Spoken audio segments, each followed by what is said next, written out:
Bonjour et bienvenue sur le site du podcast Histoire en série, créé et animé par Nicolas Charles et Johan Chanoir. Au programme, une analyse des séries d'hier, d'aujourd'hui et de demain par les spécialistes des questions mobilisées par nos shows préférés.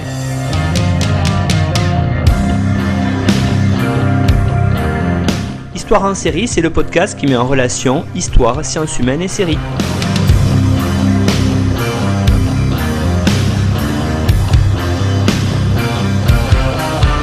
Bonjour à tous, bienvenue dans Histoire en série où aujourd'hui je reçois Julie Anselmini. Bonjour Julie.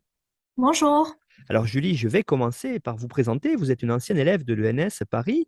Vous êtes professeure des universités en langue et littérature française à l'université de Caen, Normandie. Vous êtes spécialiste de littérature française du 19e siècle et notamment de Dumas, à qui vous avez consacré plusieurs ouvrages, dont le roman d'Alexandre Dumas père ou La réinvention du merveilleux, qui est paru chez Droz en 2010. Vous avez aussi publié Dumas critique au Pulim en 2013, c'est un ouvrage collectif, et puis Dumas amoureux aux presses universitaires de Caen en 2020, ouvrage collectif que vous avez aussi co-dirigé. Vous vous intéressez plus largement aux liens entre presse et littérature, aux relations entre la littérature et critique et aux phénomènes transmédiatiques ainsi qu'aux hiérarchies qui structurent l'univers culturel.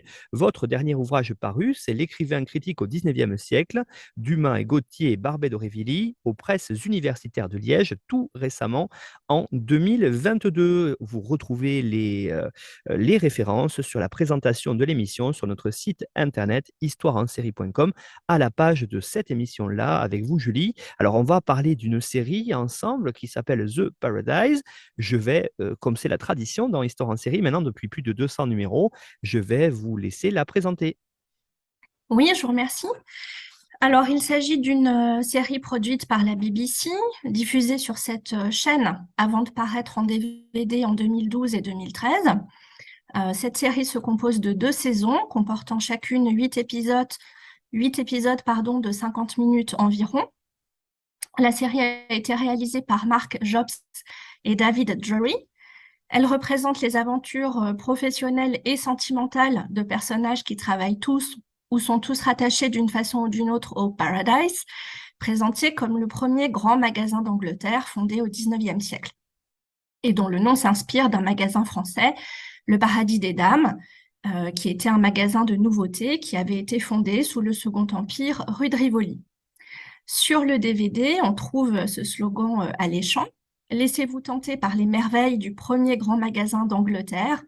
Et au dos du DVD, autre slogan: « Poussez les portes du premier grand magasin d'Angleterre et laissez libre cours à vos désirs ». La série se présente comme une libre adaptation du Bonheur des Dames de Zola, roman paru en 1883. On peut préciser que dans la série des Rougon-Macquart, c'est le roman du grand commerce moderne. Zola s'est fortement inspiré du Bon Marché, dirigé à partir de 1852 par Aristide Boucicaut, un magasin qui occupa progressivement tout le quartier, compris entre la rue de Babylone, la rue du Bac, la rue de Sèvres et la rue Velpeau, dans le 7e arrondissement de Paris. Entre la fin des années 1850 et le début des années 1880, ce magasin était passé de 13 à 56 rayons, de 400 à 2400 employés et de 8 millions à 100 millions de chiffre d'affaires. Zola s'est inspiré plus largement des grands magasins qui ont ouvert leurs portes dans les années 1850 et 1860, sous le Second Empire, et qui ont progressivement ruiné le petit commerce. Il s'agissait du Bon Marché, des grands magasins du Louvre, de la place Clichy ou encore du Paradis des Dames. Leur expansion avait été favorisée par les grands travaux du préfet Haussmann, travaux qui avaient créé dans Paris des voies de circulation qui permettaient la fréquentation de ces nouveaux commerces par les Parisiens venus de toute la capitale. Ils ont aussi bénéficié de l'afflux de provinciaux et d'étrangers, suscité par les expositions universelles de 1855 et de 1867, et puis de l'essor de la presse quotidienne Bon Marché, dont le succès et les revenus depuis les années 1830 se fondaient sur le roman feuilleton et sur l'annonce, c'est-à-dire la publicité. Ces journaux, tels que le Journal des débats, La Presse, Le Siècle, ces journaux réservaient des pages entières à la publicité du Bon Marché ou du Louvre. La publicité dans la presse a d'ailleurs aussi bien servi le succès des romans de Zola et de ses confrères que celui des grands magasins. Ainsi, en 1880, le journal Le Voltaire annonce le prochain roman de Zola par cette publicité attrayante. Monsieur Zola, cette fois, va se consacrer à une étude fouillée des mœurs du grand commerce de Paris, où il peindra le tableau saisissant et nouveau de ces grands bazars modernes qui ont, depuis quelques années, transformé les habitudes parisiennes. Alors, Julie Anselmini, comme première question, après votre présentation, je l'ai dit à l'introduction, vous êtes professeur de littérature française, spécialiste du 19e siècle à l'université de Caen.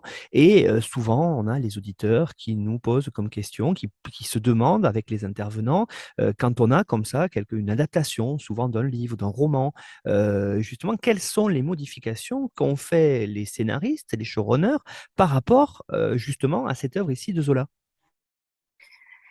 Alors, la question de l'adaptation est une question assez délicate, ou en tout cas complexe. Et c'est pas le lieu ici ou le moment de s'étendre sur la nature d'une adaptation en général, sur ses liens avec ce qu'on appelle l'œuvre source, c'est-à-dire l'œuvre qui l'a inspirée. Mais rappelons quand même en préliminaire qu'on est en présence de deux objets très différents, de deux supports de diffusion, de deux langages, de deux médias totalement distincts. Alors, cela dit, on est en présence d'objets un peu analogues de par leur commune nature sérielle. Rappelons en effet que le roman de Zola, comme d'ailleurs de très nombreux romans du XIXe siècle, a d'abord été publié sous la forme d'un feuilleton dans la presse avant de paraître en volume en librairie, c'est-à-dire avant d'être édité. Le Bonheur des Dames a été publié en 75 livraisons dans le journal Gil Blas entre décembre 1882 et mars 1883, avant de paraître en volume chez l'éditeur Charpentier. On peut aussi décrire d'une certaine façon le roman de Zola comme l'épisode d'une vaste série de 20 épisodes, c'est-à-dire la série des Rougon-Macquart, parue entre 1870 et 1893, et qui, de La Fortune des Rougon au Docteur Pascal, en passant par La Curée, Germinal, Nana et bien d'autres œuvres, constitue, comme on le sait, l'histoire naturelle et sociale d'une famille sous le Second Empire. Octave Mouret, qui est le héros du Bonheur des Dames, est le fils de François Mouret et de Marthe Rougon, personnages principaux de La Conquête de Plassans, paru en 1874. Ce personnage réapparaît en 1882 dans Pot-Bouille, en qualité de vendeur au Bonheur des Dames, où il est encore simple calicot, vendeur de chiffons, de vêtements. À la mort du propriétaire du Bonheur des Dames, il épouse Madame Édouin, la veuve de celui-ci, dont on apprend dans Le Bonheur des Dames, paru l'année suivante, qu'elle est morte à son tour, dans des circonstances un peu obscures, sur le chantier d'agrandissement du magasin. Et c'est d'ailleurs un thème mystérieux qui est développé dans la série. The Paradise comme Le Bonheur des Dames ont par ailleurs en commun le spectaculaire. La série est bien évidemment faite pour les yeux et pour les oreilles, mais l'on trouve déjà une grande force visuelle dans le roman de Zola, où de nombreux passages descriptifs mettent véritablement sous les yeux du lecteur les marchandises du Bonheur des Dames, leur amoncellement, les étalages, les vitrines, la foule qui envahit le magasin. Bien évidemment, on est aussi en présence de fictions qui, l'une comme l'autre, dépaysent le lecteur ou le spectateur. Pour le récepteur du XXIe siècle, s'immerger dans la vie d'un grand magasin du XIXe siècle, aux côtés de personnages en costume d'époque, relève en soi d'une forme d'exotisme temporel et d'évasion. Ces fictions enrichissant aussi le lecteur comme le spectateur d'une expérience et d'un savoir et l'amenant à divers questionnements. Alors Julie, est-ce qu'on pourrait peut-être maintenant voir quels sont les principaux déplacements et surtout les ajouts de cette série The Paradise par rapport au roman, hein, vous l'avez dit, il y a un déplacement de lieu qui est essentiel, mais il n'y a pas que ça. Oui, à certains égards, on peut dire que la série est assez fidèle au roman. Elle retrace la trajectoire de Denise, jouée par Joanna Van Der Ham. Denise, qui est une jeune provinciale arrivée de Peebles, Valogne dans le roman, et qui est embauchée dans le plus grand magasin de la capitale. Londres dans la série, Paris dans le roman. Cette jeune fille est d'abord confrontée à l'hostilité quasi générale avant de se faire sa place dans le magasin et de s'éprendre de son patron. La série montre parallèlement, comme le roman, la trajectoire de ce dernier, John Murray dans la série, joué par Eamon Elliott, Octave Murray dans le roman. Ce personnage, lui aussi, est confronté à des difficultés et il est obsédé par l'idée de réussir, de voir l'expansion, le triomphe de son grand magasin. Le montage de la série présente aussi des similitudes avec l'œuvre de Zola, puisque les épisodes alternent généralement des séquences professionnelles et des séquences sentimentales, avec bien entendu de multiples interférences entre les deux sphères, puisque Murray et Denise sont amoureux, et puisque la fiancée officielle de Murray, Catherine Glendinning, jouée par Hélène Cassidy, fait de nombreuses incursions dans le magasin. Les rivalités, les convoitises, les embûches, les trahisons, les pactes, la lutte pour le pouvoir concernent aussi les deux domaines, le commerce et les sentiments, avec pour cadre essentiel et pour véritable héros de la série, comme du roman, le grand magasin. Les déplacements et les modifications, cela dit, de la série par rapport au roman sont innombrables, et ce serait un peu vain de vouloir les énumérer tous. Mais si je laisse de côté les personnages de deuxième plan et le foisonnement d'intrigues secondaires dans la série, disons que les principaux changements sont que, dans la série donc, la fiancée de Murray, Catherine, est la fille d'un riche banquier, alors que dans le roman, Henriette Desforges est la maîtresse du baron Hartmann, qui emprunte ses traits au banquier Rothschild notamment. La série, en ce sens, est plus morale que le roman. Dans la série, Catherine devient par ailleurs la propriétaire du Paradise, alors que dans le roman, Henriette est une simple cliente. De plus, dans la série, Murray est évincé de son magasin à la fin de la saison 1 et il revient en tant qu'administrateur ou plutôt gérant ou manager dans la saison 2. Et à la fin de cette saison 2, on peut supposer qu'il finira par reconquérir pleinement son magasin, mais ce n'est pas gagné.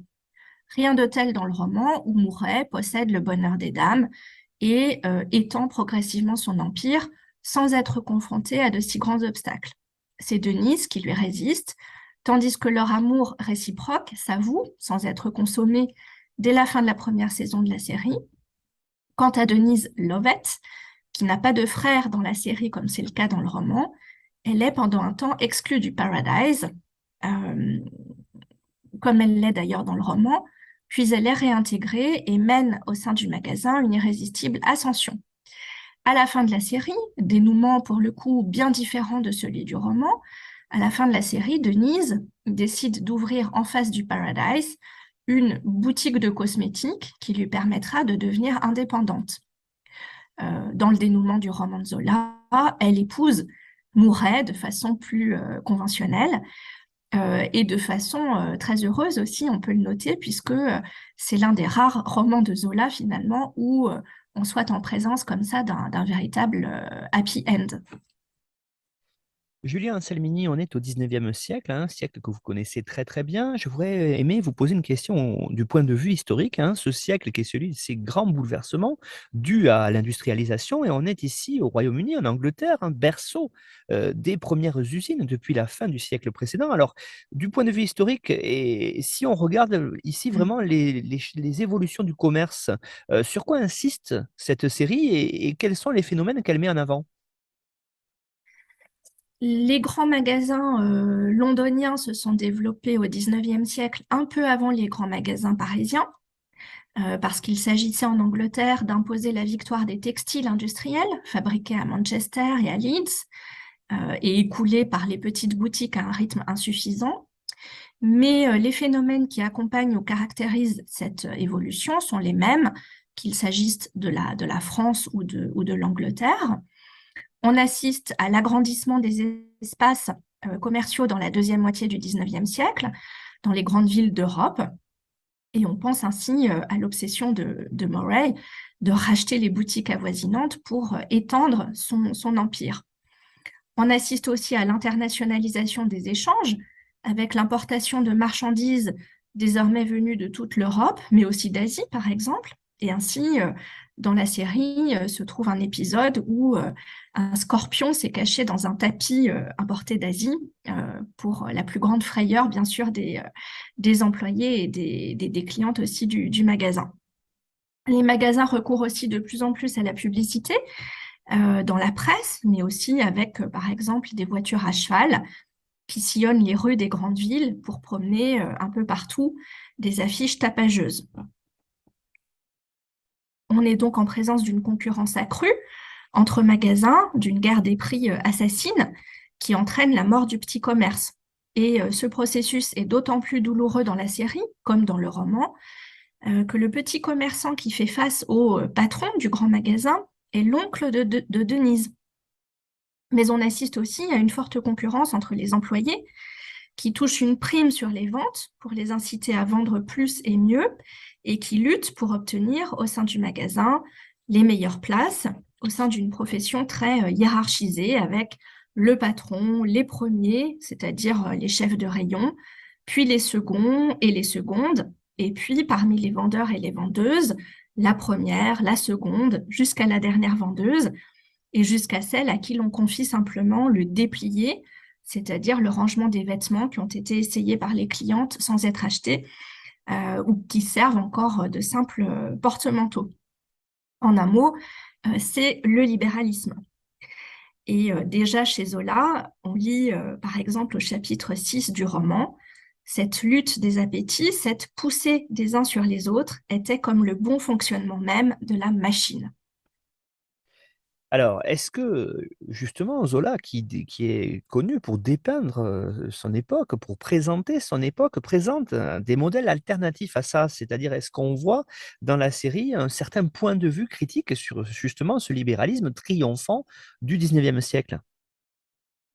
Alors oui, chez Zola, il y a assurément un point de vue critique porté sur ces évolutions, même si le projet, le propos du romancier est d'abord de montrer le mouvement de l'histoire et un passage de la tradition à la modernité dont il explore toutes les conséquences.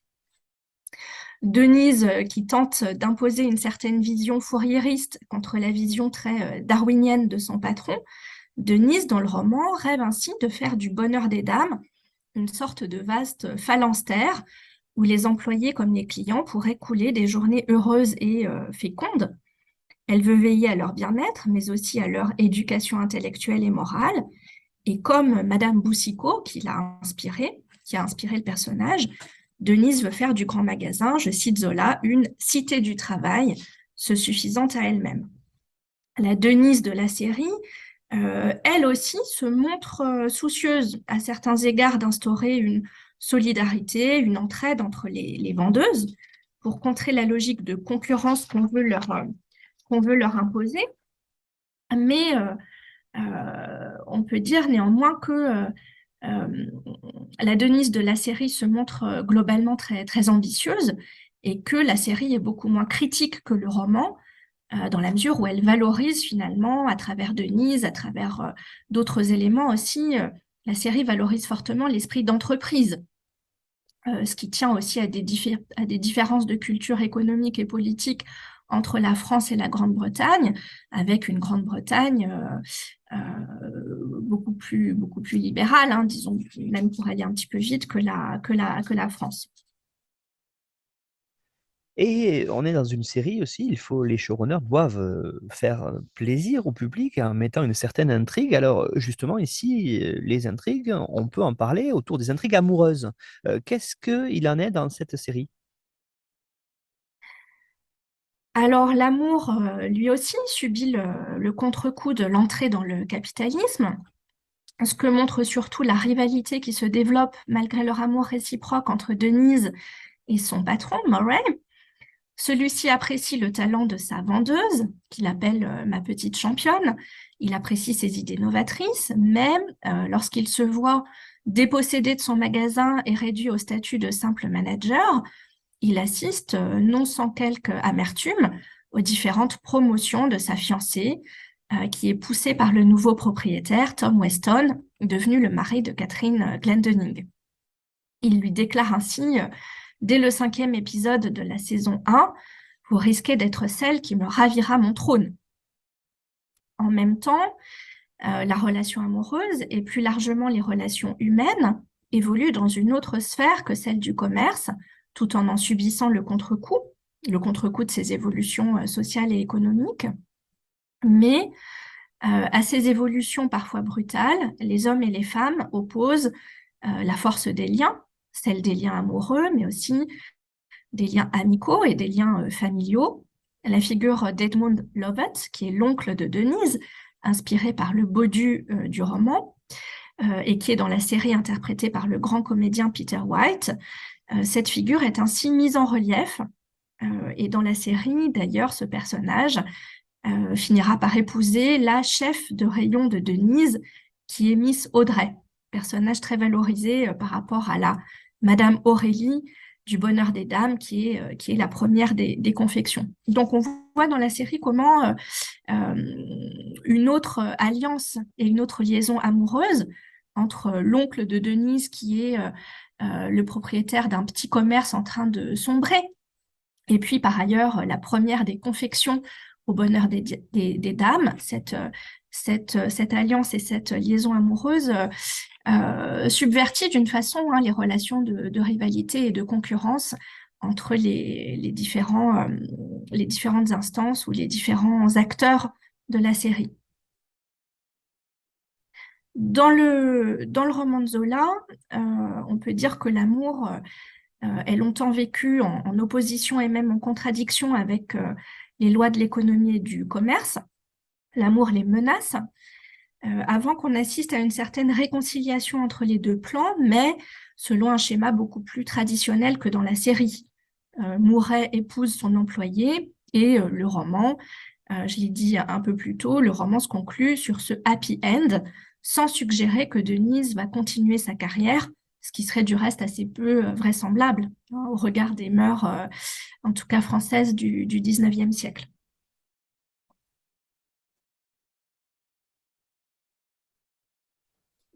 Finalement, cette série, on est au 19e siècle, vous l'avez dit, mais est-ce qu'elle ne parle pas davantage des relations hommes-femmes au 20e, voire au 21e siècle, hein?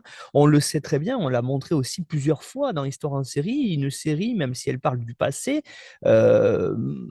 essaie justement de reproduire un certain nombre de schémas sociaux ou amoureux, dans ce cas-là, qui sont ceux de notre époque. Est-ce qu'on le retrouve dans The Paradise, Julie? Oui, je dirais absolument. Ce qui est certain, c'est que cette série comporte notamment une dimension féministe qui est essentielle et qui est beaucoup moins présente dans le roman de Zola. Dans la série, la question du féminisme est absolument cruciale. Elle se manifeste par toute l'attitude de Denise à l'égard de Murray. Denise qui veut, elle le dit clairement à diverses reprises, être l'égale de Murray, être Murray. Je ne veux pas épouser Murray, je veux devenir lui, déclare-t-elle dès le premier épisode, affirmant un peu plus loin dans le 7e épisode, mon rêve est de laisser ma propre marque dans le monde. La dimension très féministe de la série se marque aussi par l'introduction d'un personnage totalement inexistant dans le roman qui est Madame Clémence. Il s'agit d'une femme qui se pose d'égal à égal avec les hommes avec qui elle travaille. Elle est totalement indépendante, elle refuse les avances des hommes avec une énergie qui frôle parfois la cruauté. Elle se comporte comme une véritable Amazone. Et comme on le découvre dans un épisode, le personnage de Madame Clémence est par ailleurs homosexuel, ce qui permet au réalisateur de mettre en avant une autre singularité que certaines féministes contemporaines associeraient volontiers à une volonté d'indépendance à l'égard des hommes et à une détermination à échapper au système patriarcal. Dans le contexte d'une intrigue située au XIXe siècle, le spectateur est aussi invité à se rappeler, bien sûr, quelle marginalisation, quelle discrimination ont longtemps pesé sur les homosexuels.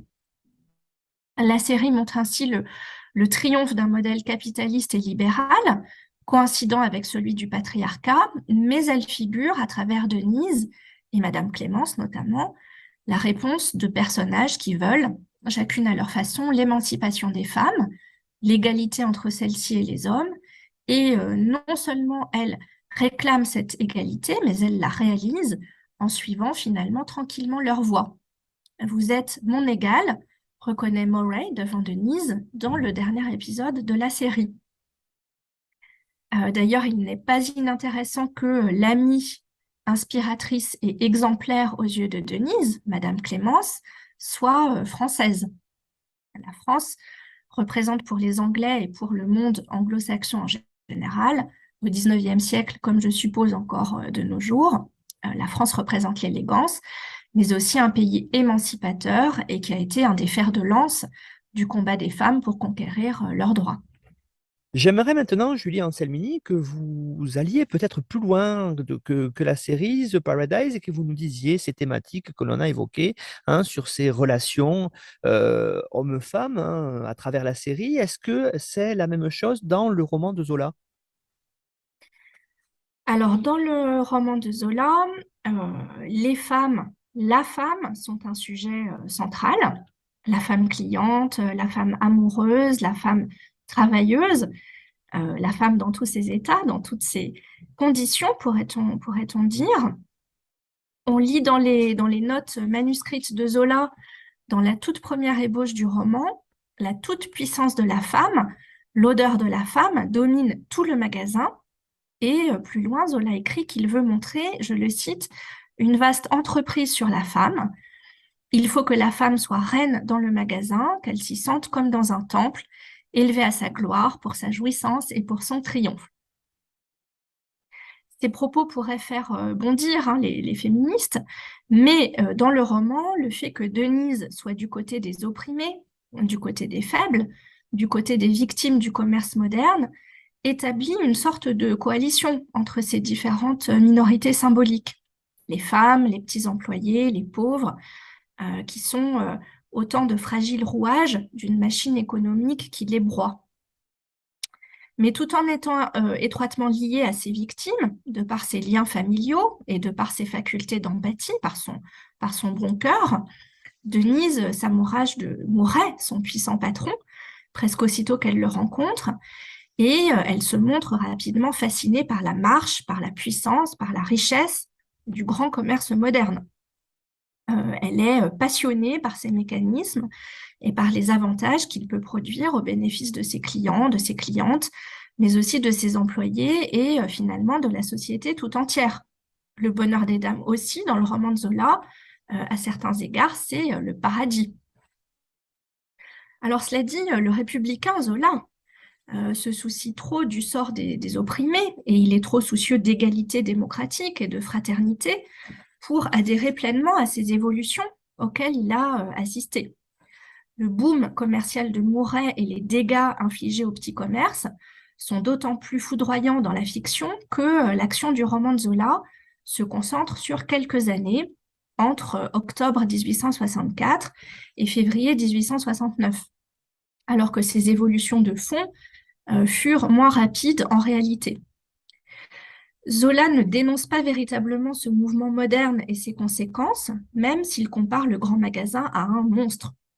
Ces évolutions, ce mouvement, il les observe, il les décrit minutieusement. Pour autant, Le Bonheur des Dames n'est pas un documentaire, même si le romancier s'est minutieusement documenté avant d'écrire. Ce roman n'est pas un documentaire, pas plus d'ailleurs qu'il n'est un conte de fées ou une idylle.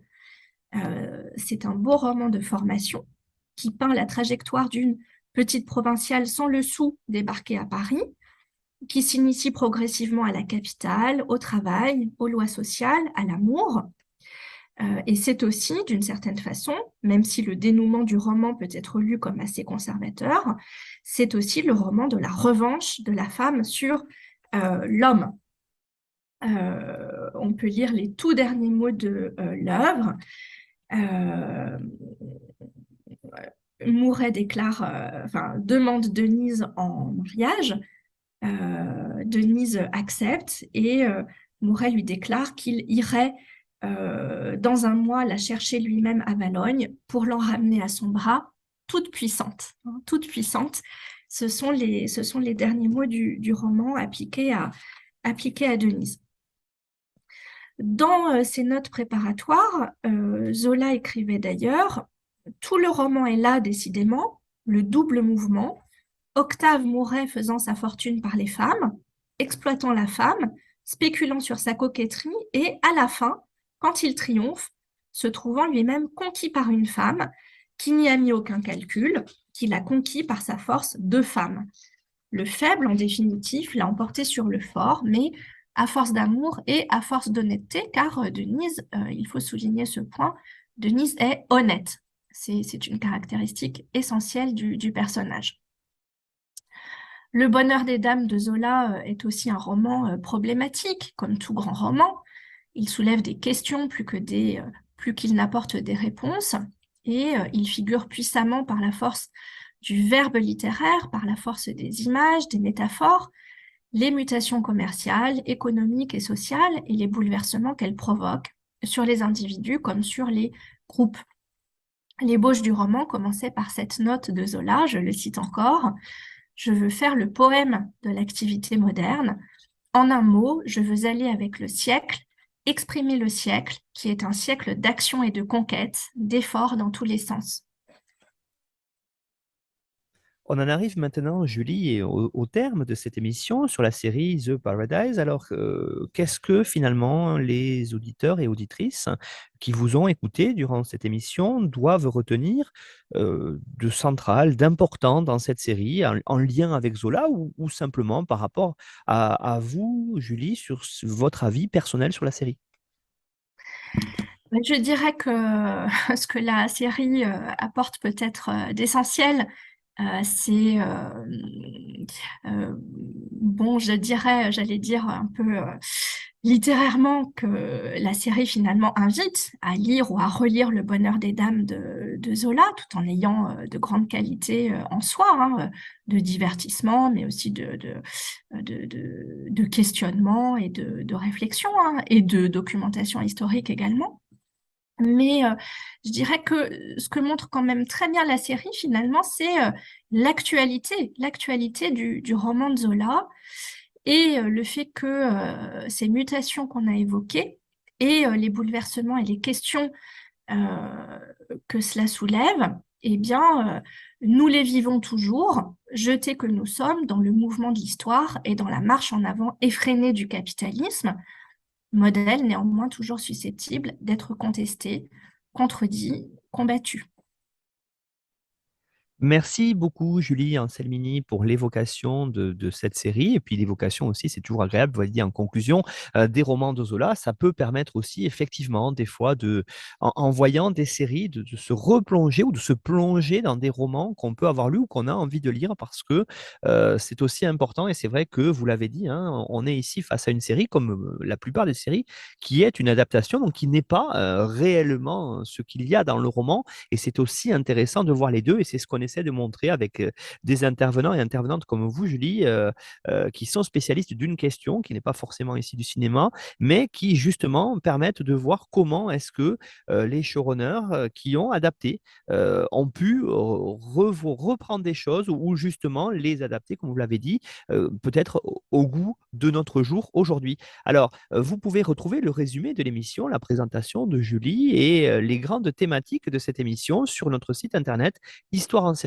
Je l'ai dit en introduction, avec dessus aussi, vous pourrez aller voir tous les travaux qu'a pu mener Julie sur ses recherches sur cette littérature française du 19e siècle. C'est histoireensérie.com. Et puis, n'hésitez pas aussi, suivez notre actualité sur les réseaux sociaux, le groupe Facebook d'Histoire en série, et puis aussi le Twitter où on peut vous donner des informations sur cette année qui sera particulière, j'ai déjà dit, pour Histoire en série, puisqu'on va développer avec des collègues, d'ailleurs un peu partout en France, plusieurs colloques ou journées d'études autour des séries. Merci beaucoup, Julie, vraiment pour cette présentation. Et puis, à bientôt peut-être pour l'évocation de nouveaux romans français à travers les séries. Merci, Julie. Merci beaucoup, Nicolas. Merci aux auditeurs et auditrices.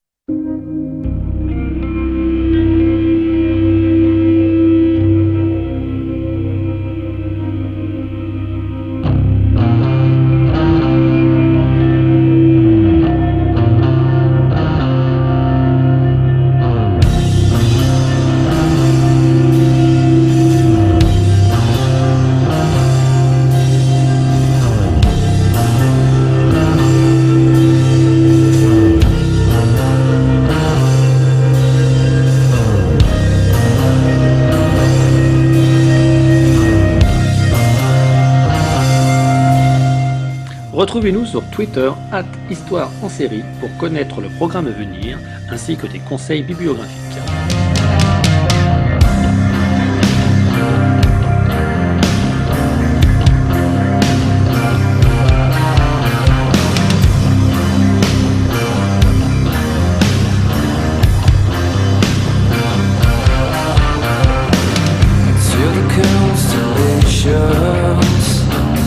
Travel logistically. Such a beautiful planet populated by a strangely animals. Endless, so mystic.